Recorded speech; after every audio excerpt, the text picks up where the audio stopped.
Your 20s are for chaos, bad decisions, and a lot of lessons, girl. But your 30s, well, I guess we're about to find out. On this week's episode, we are discussing everything that has happened in our 20s, the first adult decade of our lives. And we are talking about the learning lessons, the behaviors, the trauma, the stories, the bad decisions, and moving the end of an era and moving into our 30s, the beginning of a decade. I am so excited for this episode. I got all dressed up for you guys. Look at my earrings. First of all, are you kidding? They're so cute. I got them at a Hot Topic. Small flex. This is my last day of being 29, and I did not intentionally think that I was going to be recording this quite literally on the last day of this 20s era. And I'm giddy. I'm excited. I have a cocktail in hand. I know it's a Monday. If you're listening same day, if it's the evening, pour a drink. Let's get into it. We're going to reminisce. It's going to be nostalgic. It's going to be for all my millennial girls who have surpassed their 20s. We'll be able to look back together and be like, oh, yes, speak the truth, girls. Speak the truth, because that is what I'm here to do. And I am just overjoyed and excited for this next chapter of my life. Let's fucking go. Cheers. Girl, stop talking. I'm not even like drunk. I've just been like drinking. Hey bitches, are you ready? Are you still talking? Girl, stop talking. Happy fucking birthday, bitches! Happy birthday! Happy birthday! No, I'm just kidding. I'm a horrible singer.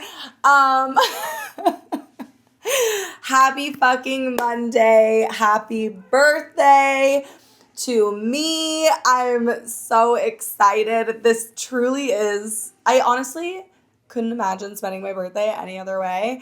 I'm pre-recording this episode, so by the time you guys are watching this, you will have already seen my whole birthday extravaganza, which I talked about in, I think, last week's episode.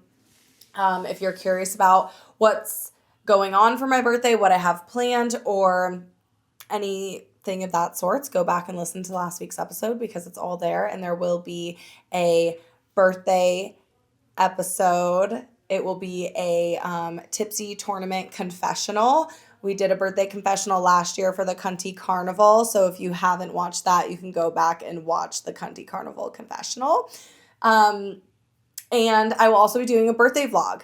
That's going to be dropped on YouTube. It's all coming out this month. But at this time when you guys are watching this, I'm sure most of you have already seen the chaos of my 30th birthday and everything that I had planned. But I'm taking you with me, so you have some things to look forward to.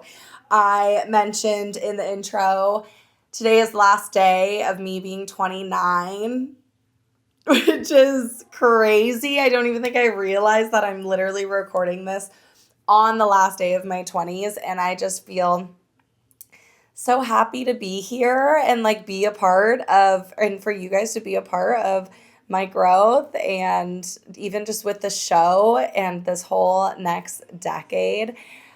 Before we get into this week's episode, I really wanted to like take it back to my childhood a little bit. I wanted to talk about like what birthdays always meant for me and how I like looked at birthdays, because I think it will give you a lot of insight on how I show up for myself and my friends and the people in my life around birthdays. They're very special and very important to me, and I think people are two types of ways. They either love birthdays or they do not give a shit, and there's no in between.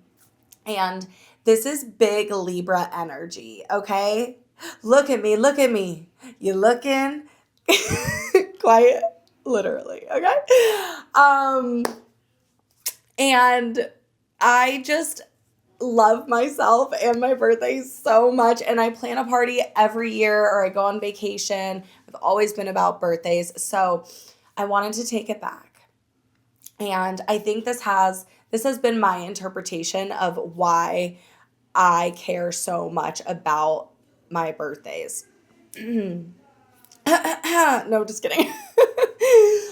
So we're literally taking it all the way back to kindergarten, but I'm going to wrap it up pretty quick. I started school a year early. So when I started kindergarten, I was 4. And my birthday at the time when schools, this is like how they did it. The cutoff date was like September. That's like since changed now. School is so different, whatever. The moms, you know.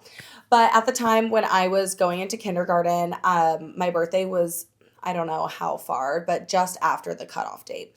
And my mom tested me in early. So I ended up starting school when I was 4 years old.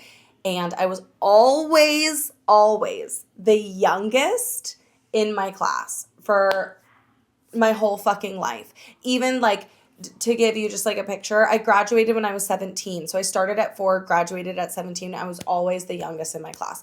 And the one thing that I was able to reflect on, like in my, like after high school in my early 20s, and something that like always happened in the moment is, I think this is also why I got in trouble so much, is because I was always hanging out with older kids, which in turn got me in trouble. But birthdays were always so exciting when you're young, right? I mean, I think most kids love their birthday. They love holidays because they're getting gifts, they feel special and whatnot. And as I grew up, like going to middle school, going to high school, I was always the youngest. So I was the last to celebrate those milestone birthdays. The ones specifically that I can think of are like 15, you get your driver's license. 16, you can drive. 18, you're an adult. 21, you can drink, and so on and so forth. And I think those are some of the bigger milestones as kids that people love to celebrate. Well, me being the youngest out of everyone, I always got to see the celebration of all my friends before me. The excitement, the parties, the plans, whatever that may be. And then in turn, when it came to my birthday, I didn't get the same response because everybody in and around me, in my grade, in my class, and around me had already had their moment. A whole year, in fact, had gone by before I had my moment. But I was still hanging out with that older crowd. And that really sucked for me growing up. And I realized as an adult how much it has like affected, not, well, I was going to say not in a negative way, but maybe a negative way throughout my life. Because I always got to be there and join the excitement for everyone else. And I got to be a part of the planning and the chaos and the fun. And then I always felt like mine weren't as important. Not necessarily from the adults in my life, mainly just from the people that I was surrounding myself with. And as I grew up and got older, I mean, I am who I am. I'm a very type A person. So I'm like, and I love to plan a party. I love to plan anything. You should see my work calendar. Are you kidding? It's color coded. Each color means a certain area of my life. It's time blocked. It's just who I am. It gets it out of my head and I don't have to think about it anymore. On paper, it's out. I'm not spiraling. And when it comes to planning a party, I just got to the point where I would leave it up to my friends or hope or have expectations that people would do something for me. And I would be, what's the word that I'm looking for? I would quickly realize that didn't happen for me. And, that sounds really sad and it is sad. I care about my birthday. I was sad about it. So as I became an adult, I'm like, you know what? I'm planning something for my birthday. I think most adults would do that. I think most of us were like, we're planning things for a birthday. I was like, I am not leaving it up to anyone because I want it to be a certain way. I want to feel a certain way. And so this is what I'm going to do. And I did that. And I have done that And it has worked out great for me. And then there's no disappointment on my birthday, and I get to celebrate and I get to be celebrated and feel excited. But this is like a theme that has continued throughout my life, honestly, like even into my adult years. I think birthdays are really telling. And I'm sure like some people will listen to this and be like, wow, this is cringe. Like, who cares that much about a birthday? Like, why do you care? And I'm like, it's quite literally the one day that's about you. Like, I can care if I want to. And like, I can't be mad at people if they don't care as much. And this goes back to like holding expectations with people and having and assuming that people are going to show up for you the same way that you're going to show up for them. Which will bring me totally to another episode, the adult friendship episode, and where we kind of dive deeper into all of that. And that's coming out in a couple weeks. So you can look for that. But I do talk about my personal stories and expectations with friends and how it's been like the silent killer of my life. So as you guys know, most of you, last year I got into this like party planning mode where I was like, I'm going to plan this whole party. I've been going on vacations and like trips and just done the trip thing for a while. And I'm like, you know what? I want to plan a party. I planned the Cunty Carnival. It was a themed Y2K carnival vibe. I like booked a party bus, picked everybody up from their house, drove up to my man's house. We partied in the party bus. We partied all night there. We had the confessional. We had games and so on and so forth. And it was so much fun that I was like thinking of this birthday and I had some ideas. First of all, for the last like 5 years, I told myself for my 30th birthday, the only thing that I want to do is go to Vegas and dance and audition to be a stripper. I'm not even kidding you. I've been telling people that forever. I was like, I just think it would be so iconic. Like, oh, what'd you do for your 30th? And I'm like, oh, I remember my 30th birthday. I went to Vegas and took all my friends and I auditioned to be a stripper in Vegas. And like, I've always just wanted to dance on stage to say I did it. I like never wanted to do it as like a profession, and I still do. And one day maybe I will. But that's what I said. And so I was low-key planning to go to Vegas for my birthday. And I'm like, do I really do this? Do I make this the plan? But I have been to Vegas so many times, and I had been there for my birthday, I think 2 times already. And it just didn't seem like anything out of the norm. It didn't seem like anything that that would be different from what I've already done. And I'm like, girl, you're turning 30. This is the start of a new era. Plan a fucking party for yourself. So that's what I decided to do, which I'm very excited about. And I can't wait to show you guys the party. But anyways, that was like a full-blown rant. And I really want to get into this week's episode because we are going to be talking about all of the things that we learned in our 20s and what we can expect in our 30s. So this segment of the podcast is 30 things that I've learned in 30 years. And I accumulated this list partially by myself, partially by ChatGPT. But a lot of these I thought of on my own because I wanted it to feel very personal and talk about some of the things that we talk about here on this show. And I really just use chat to like make them sound a little pretty. So I have broken these up into 4 categories, which are dating and relationships, friends and social life, career and hustle, and growth and mindset. And we're going to kind of go through those things together. If anything comes up for me, I'm probably going to share a little story.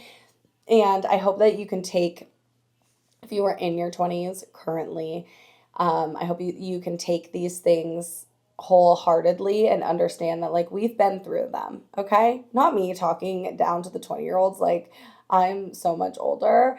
I know nothing. What the fuck do I know? I'm just here to be like, girl, you are validated. This is what I have learned, and hopefully you don't have to go through the same thing. Honestly, if you want to know the lessons I've learned, go listen to September's episodes because you don't want to have to fucking deal with that, okay? All right. So first we're going to start with relationships and dating. The bare minimum is not effort. It's the baseline. Okay? You can go back to, when was it? Last week's episode? No, 2 weeks ago. You deserve more than the bare minimum. There's homework in that episode, how to start creating some boundaries and understand what you deserve. Okay? Red flags don't turn green no matter how hard you squint, girl. You can't even paint them white, okay? Because they will show through. Those red flags, they will suck the soul out of you. You will end up in court. They will end up in prison. You understand what I'm saying? Okay. Chemistry isn't enough. Compatibility matters more long term. The difference between lust and love. Chemistry, compatibility. Okay? And for all my women out there, you go out there and get yours. But another great thing to understand and learn is compartmentalize. Compartmentalize, okay? I was going to say compartmentalization, and then it wasn't going to come out right. Young men in their teens, in their 20s, they know how to compartmentalize their feelings from their wants, from their needs. Us women, we are screwed because we are natural nurturers. We want to love. We want to fix people. So if I could give you any advice in your 20s is learn how to detach your emotions from your vagina. Okay? You don't need to find love. Love will find you. You know that cliche where they're like, once you stop looking, you find the person you were looking for? Quite literally, I spent my 20s, honestly, my whole fucking life, I talk about it all the time, trying to find love, trying to find someone to love me because I have so much love to give. I quite literally titled one of the episodes, Desperate for Love. Yeah, that one. Why don't you go listen to that one? It'll explain this fact, this rule, this life lesson of why you don't need to find it. Because if you are desperate for it, you end up, what do you end up doing? You end up accepting the bare minimum. You end up with those red flags. You end up with a freaking restraining order because the guy you broke up with moved into your apartment complex with the girl that supposedly lived there already. Yeah. I knew this was going to be a fun episode. Okay, number 5. You don't love him. You just want attention. Let that one sink in. Don't worry, I'll wait. You don't love him. You just want attention. No notes. I know some of my friends are like, wow, girl, call me out right now. I need to stop with this. I think I'm so fucking cute. Everyone's doing it. I didn't even know what it meant 2 months ago. I need to cut it out. Okay, next. Oh, this is my favorite. This is my favorite one. You guys have heard it so many times. You already know. I bet you're mouthing it out right now. The partner you pick is a direct reflection of how you feel about yourself. Did you hear me?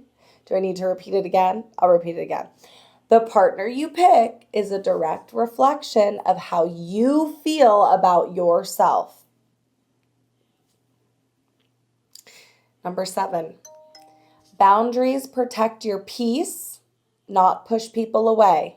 Don't you hate that shit when someone's like, this is my boundary, I don't do this anymore, and they're use that as the excuse to act like a shitty person? It's no, your boundaries aren't about other people. They're about what you are not willing to accept. You clock it, you move on, you show up in the way that is necessary. Okay?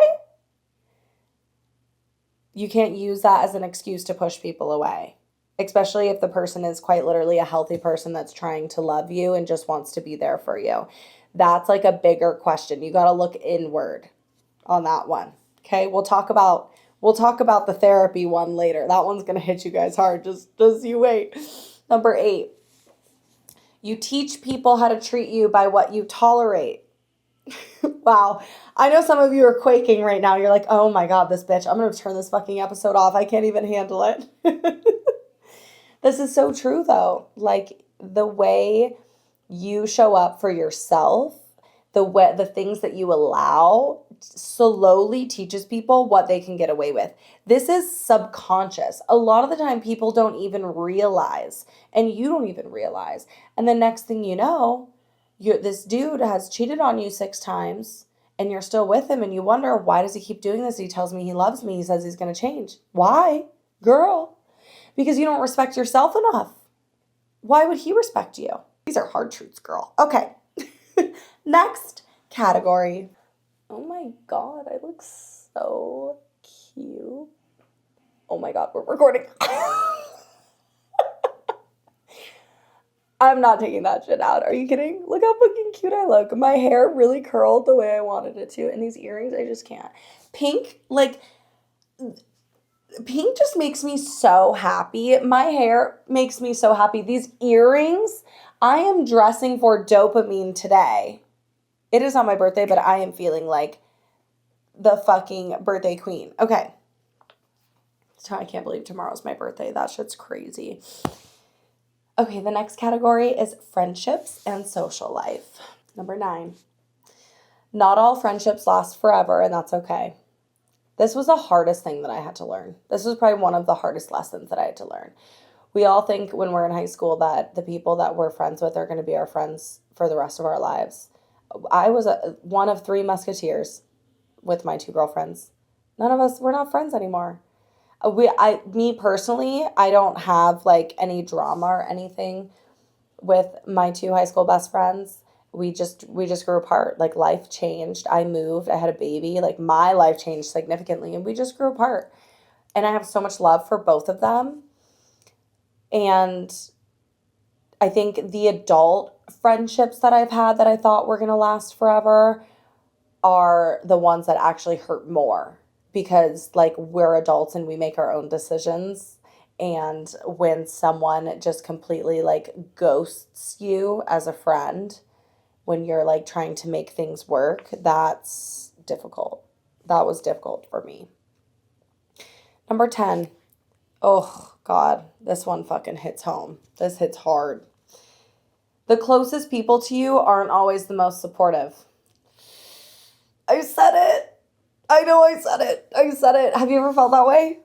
Where like you're surrounded by all these people that you think would support you and your goals and your dreams and all the things that are moving forward with your life. And you're just like, at the end of the day, it's just negativity or like they don't have something positive to say or they don't support you in the way that you thought that they would show up for you, like the way you show up for them. It's not mutually exclusive. That's fucking hard. That's fucking hard. But that's the truth, you know? That shit happens. Hell, that one fucking documentary, a whole ass mom was bullying her daughter. I forget what it's called. I didn't even watch it. I just heard about it so many times. There was a whole ass mom bullying her daughter for her love so that she would go run to her. Like, huh? God, people are quite literally insane. I can't. Number 11. It's okay to outgrow the people you love. This is one that I have had to learn.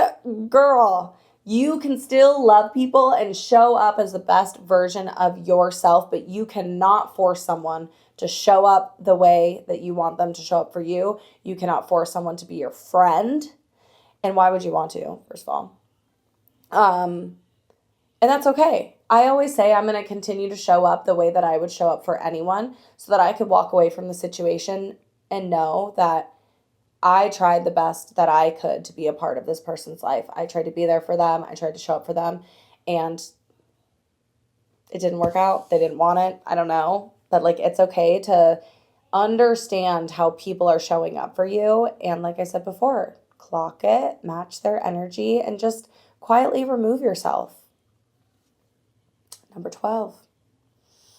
Friends should celebrate your wins, not compete with them. If someone is competing against you, one-upping you all the time, excuse me,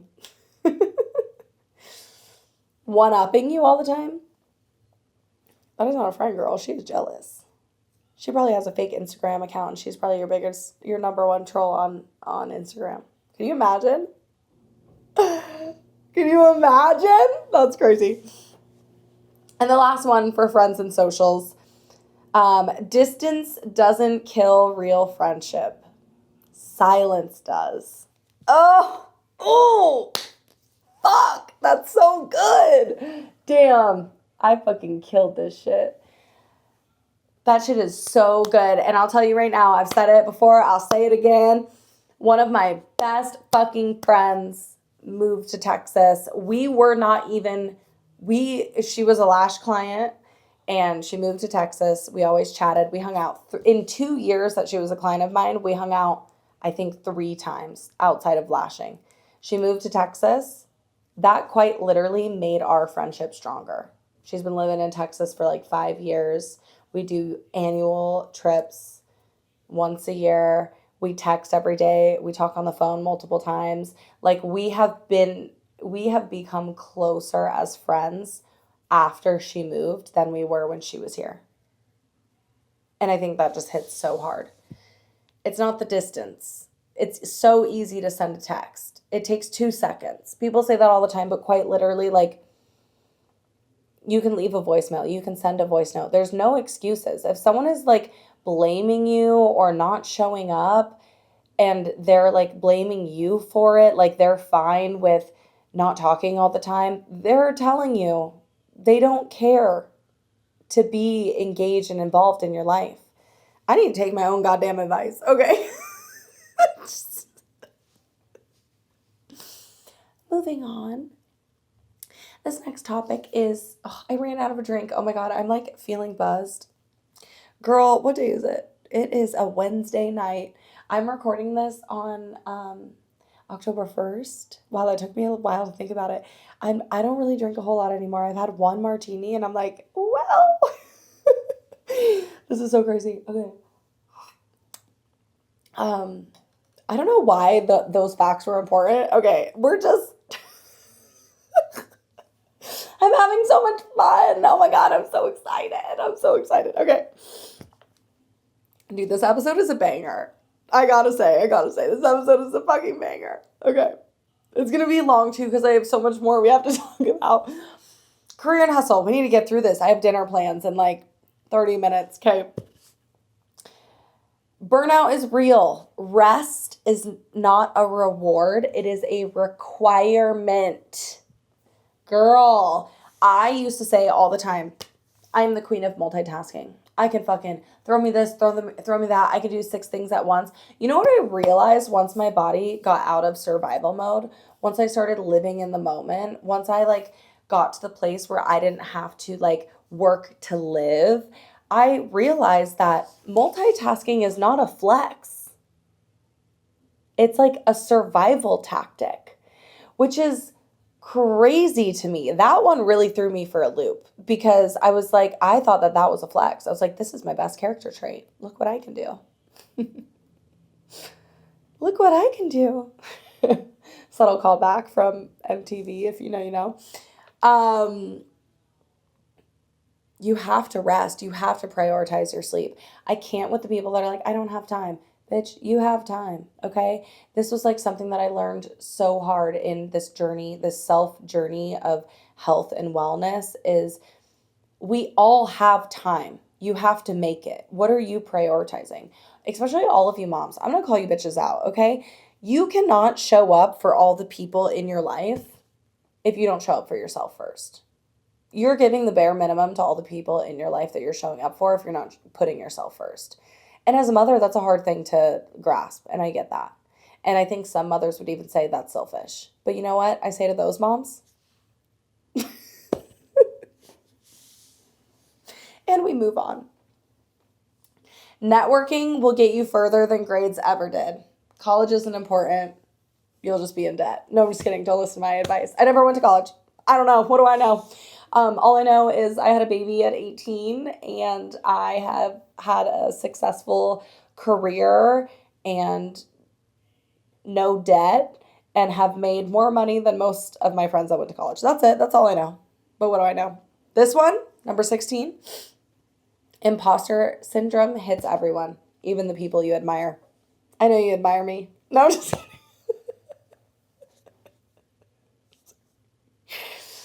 Who am I? I am literally struggling with this so hard. I'm at the end of my Saturn return. I know, witchy woo, woo, woo.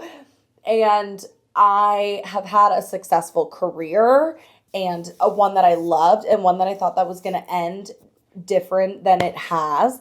And I'm in this next moment where I see bigger things for myself, but nothing has happened and I feel lost. And then I'm like here doing this show and I'm like, who fucking cares? I'm like, who cares what I have to say? Who cares? Like, who am I? Like, why do they even fucking care? I'm just like another girl with a podcast. These are the things that literally go through my mind. Maybe we'll do a whole episode about that because the imposter syndrome is so real and I have it hard. I have to keep reminding myself, you are that bitch, girl. Do I have titty sweat under here? I feel like I do. Okay. Remember, we don't edit the show. Okay. You don't have to have it all figured out by 30. Are you kidding? I've never aligned with this because, like, I've had 3 lives before me turning 30. But I'm sure there are a lot of people out there going into their 30s being like, I'm single, I don't have a man, I don't have kids, I'm still trying to figure out my career, whatever. This, I want to speak to you into your soul. This is all made up.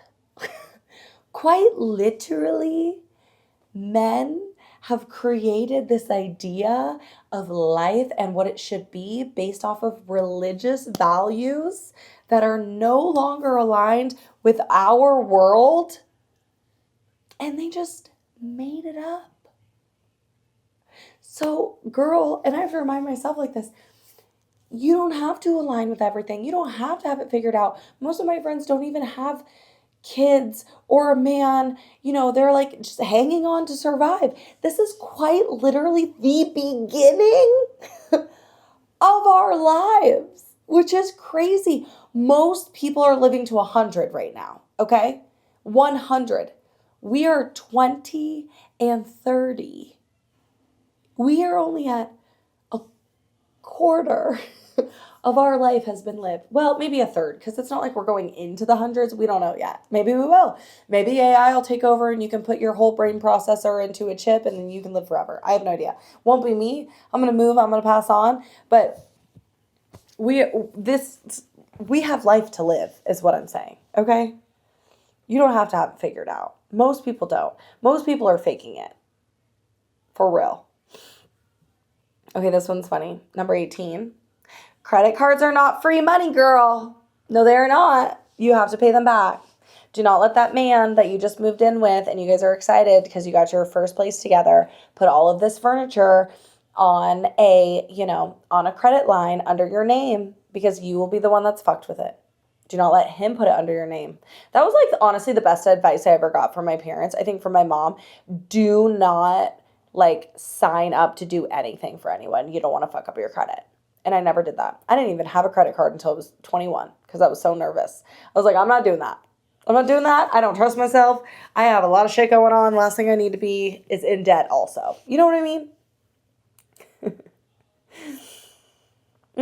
Experiences over material things because memories last longer than impulsive buys. No notes. Number 20. You can't party like you're 21 forever, girl. And the hangovers are there to prove it. That is so crazy. I remember in my early 20s, I would like listen to people older than me like, oh my God, just wait. Everyone says that, right? Just wait until this time. Just wait until the next time. You're going to be fucked. No, you really are. You're going to be fucked. I remember I used to fucking like go out. I used to drink every fucking weekend. I'd like wake up with my vibrator and a bag of Cheetos next to me. And then I just like get ready and do it all again. And I'm like, it takes me like 3-4 days to recover sometimes. I just can't drink like that anymore. I'm like, this sucks. That shit fucking sucks. Last category, probably my favorite. Wow, why is this hard to say? Self-growth and mindset, okay? We're coming back to the therapy. You ready? Are you ready? Are you ready? Therapy isn't problematic. You are.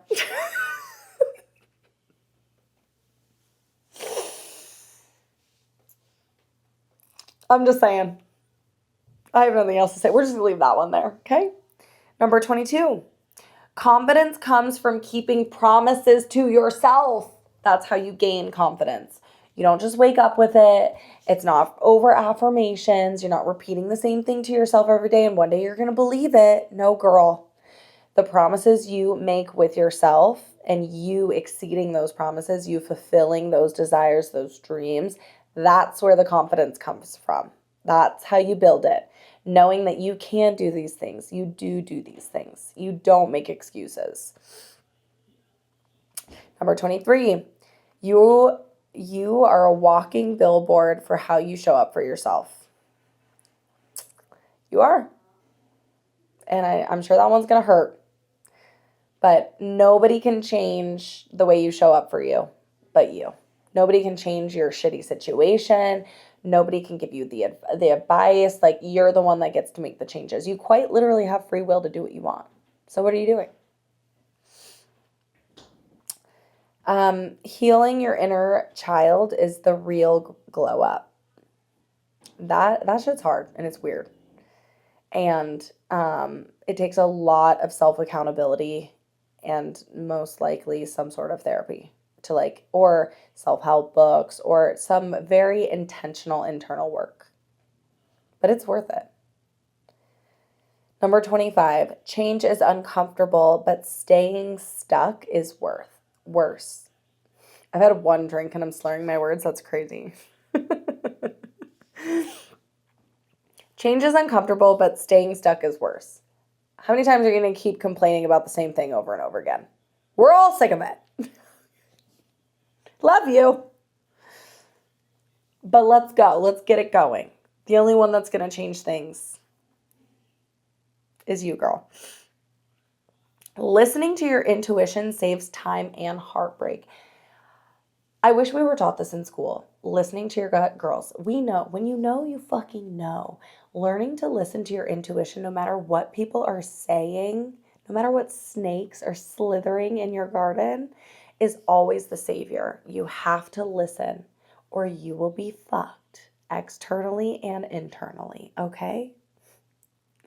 Not in like a weird rapey way though, okay? That was bad. I don't know, that just clicked. Whoa, things got crazy there. Okay, next. We're moving on quickly. Number 27.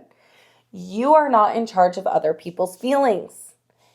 This was a hard thing for me to learn. I think for most people. A lot of people cannot hold themselves accountable for the way that they feel. They use statements like, you made me feel. You did this. You made me feel this way. No, girl. No. It's, I feel. I feel this way. Why? Then you explain. I feel when you did this. Or I feel hurt. I feel sad. Not you did this and you made me feel this way. No. Sorry, no. No one can make us feel any type of way. We are in charge of our emotions. We get to decide how we feel. You get to decide how you react. That's probably the hardest one on this list, I think. I wish I knew this one in my early 20s. You don't need a reason to say no. No means no. We're taught that as children, right? But I think we need to be reminded again as young adults. How many times have you felt the need to make an excuse for saying no? You don't want to show up for something and then you're like, oh, well, because I have this going on or this is going on. It's no, just say, I'm not going to be able to make it. 29, expectations are a silent killer. If you expect things from people, you are bound to feel hurt. Releasing the expectations is what is going to give you a fulfilled, happy life. In some cases, we do expect things from people like our partners and our children. But at the end of the day, when those expectations aren't met, we feel the downfall. And remember, you're in charge of your feelings. And lastly, number 30. The biggest lesson that you can take away from this episode is that your 20s are for learning and your 30s, they're for living. Don't you worry. Of course, I'm going to include you guys, a handful of you who have been in your 30th era, have wrote in some life lessons or advice to give to the girlies entering their 30s. And this is what you said. Be more confident in who you are because people actually love you for being authentic. Should have focused more on my health and my well-being. There is still time, girl. Buy a house now, don't wait. That's debatable. Interest rates are high. But maybe you're a little older and they were different in your 20s. Figure out your career. I'm now back in school and the oldest one in my class. LOL at myself. Don't be scared to do what you want to do. You only live once. And again, this era is for living. Should have spent all the money you were making on buying a house. Wow, lots of house regrets, you guys. Take bigger risks. Do the thing that you say you're going to do. Who's stopping you? Men never change. The majority are entitled babies. Girl, this male loneliness epidemic. Stop giving a fuck about what others think because it's a waste of time and energy. You're still a hottie. You're not really old until you're 70. Yes, girl, take care of yourself now. You still have time. It's going to be what you make it. I honestly love that. And lastly, don't rush the timeline. Marriage, kids, promotion, etc. Because none of it has to happen by 30. Your 30s are often the decade where things start to align, not end. I couldn't have agreed more or left the end of this episode off in a better heartwarming moment. And I'm just so excited to get into this next era. Thank you guys for all of your support over this last decade. There's a lot of you that have been around here for a while. A lot of you that have been following the podcast for a while and tune in every week. And it means so much to me. You have no idea. Like, so much. This is only the beginning because it is the start of a new decade. And before we go, we have a couple of messages from our sponsors. Are you still talking? Girl, stop talking. This is like ridiculous amounts of light. Will you This is too much light. judging and just do what you're told? Are you gonna pitch me a question or? Okay, so what is your best advice for people entering their 30th year of life? All the advice I have is from cliches. The first one is life's a marathon, not a sprint. And the second one is take care of the small stuff and the big things take care of themselves. And the third one is do your laundry Monday to Friday and don't ruin your weekends. Okay. I think you have my makeup on your nose. No one's going to tell because I'm literally being blown up by solar flares. You can. My dad wanted me to show you his outfit before we did his interview. So what advice do you have for someone turning 30? Oh man, I'm older, so I've done this many times. I've been broke, I've been rich, I've been broke again. So there are valleys, hills and valleys in life, I never got anywhere other than just working hard. Just work hard and try to. If you have a regular job, try to start something on the side where you can build that little company on the side to when someday then you can switch into your own business. But yeah, you gotta work, man. You gotta get some ideas and try some things, and some work, some don't. I mean, I failed many times before I was a success. So yeah, you just want to keep trying to move forward, and I don't know. I'm a worker, you know that. Yeah. So you know, Yeah. I just you got to work hard, man. Got to work hard.